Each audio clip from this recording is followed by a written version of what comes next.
een student mij uitgaf. Termietengedrag is zielkunde. Het is tenminste alles van de psyche dat wij kunnen waarnemen. Zwat. Ik doorloop met u diverse facetten van het seksueel en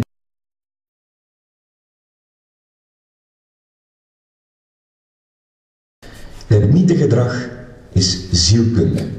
Het is tenminste alles van de psyche dat wij kunnen waarnemen. Zwat. Ik doorloop met u diverse facetten van het seksueel en sociaal gedrag. Te beginnen bij de reproductie. Om indeel tegen te gaan, moeten de termieten paren met die van andere nesten. En dat uitzwermen noemen we de bruidsvlucht. De exemplaren die na hun kamikazevlucht veilig zijn geland, ontdoen zich onmiddellijk van hun vleugels, krak, zonder pijn. Meteen daarna gaan ze op zoek naar een partner. En sommige van die vrouwtjes, om een of andere duistere reden worden ze ook wel koninginnen genoemd, kunnen tot 50, misschien zelfs 70 jaar oud worden. De moeite van het rekensommetje kunt u besparen, dat komt neer op meer dan 3/4 miljard eitjes. Al die tijd loopt het mannetje op en rond het vrouwtje en 1 keer per maand mag hij zaad geven. Om minder duistere redenen wordt hij derhalve de koning genoemd. Ja.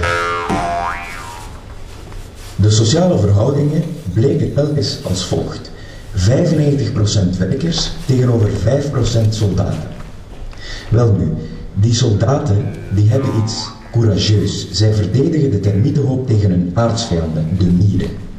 En dat is nogal oneerlijk, want die mieren die zijn beschermd door een geweldig sterk dekschild. Bovendien verdragen ze het zonlicht en kunnen ze zien. Termieten daarentegen die zijn blind, bloot en lichtschuw. Bij de familie van de nazotermieten vrezen het anders. Het is te zeggen, de soldaten die hebben in plaats van grijptangen en gifspuiten. Daarmee spuiten ze een kleverig bijtend zuur naar de muur. Chemische oorlogvoering, zeg maar. Ondertussen wordt de rest weer dichtgewist. De soldaten die wat er echt dapper verder voor het behoud van de kolonie, want zelf kunnen die nooit meer naar binnen geraken. Termieten, dat weet je wel, kunnen ware ravages aanrichten. In Congo werden de dwarsliggers van de spoorwegen systematisch aangevreten. En graanschuren, huizen. Ik hoorde laatst dat zelfs de bibliotheek van de Universiteit van Kinshasa helemaal een prooi is gevallen aan termieten. En ze hadden er nogthans zo'n goede connectie over termieten. Maar bon, zoals gezegd zijn de werkers ook verantwoordelijk voor de bouw van het nest. B is gelijk aan P0 maal H maal alpha M. Doe uw broek uit. B is gelijk aan P0 maal alpha H maal alpha M. B is dus gelijk aan P0 uit. Doe uw broek uit. Doe uw broek uit. Simpel constructie. Maar anderen vervaardigen indrukwekkende bouwsels met torens en orgelpijpen die zelfs het landschap kunnen bepalen. Na de eerste regens ontwikkelt een aantal larven op korte tijd iets wat alle andere termieten al millennia lang lijken vergeten te zijn. Ogen. Facetogen.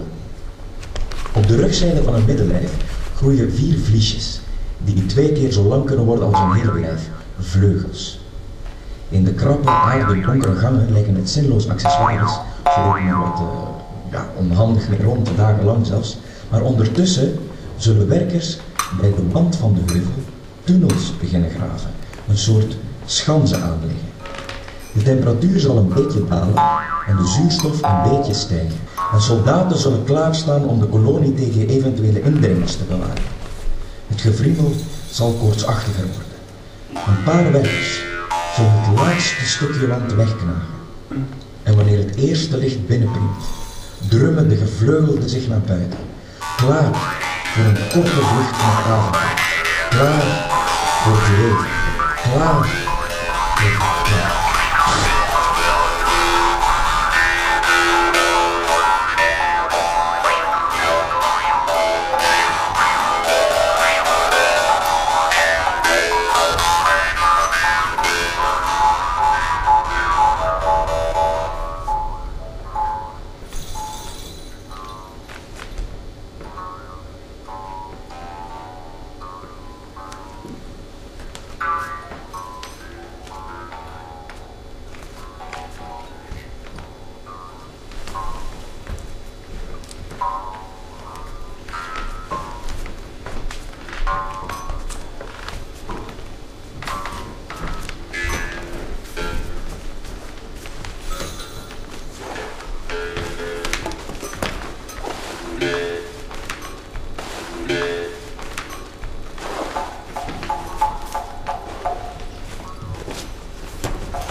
Maintenant, tu te réveilles. Tu ouvres les yeux. Tu retrouves les miens. Tu me caresses. Tu me caresses la nuque et les épaules. Tu poses ta main sur mes seins. Tu me lèches, indifférent comme un océan. Et tout ce temps, mes bras restent sur les draps.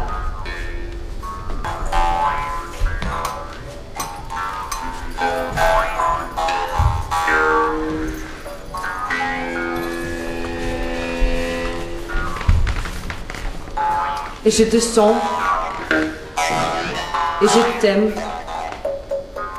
et j'entends tes poils d'or qui souffrent, et soufflent encore, encore.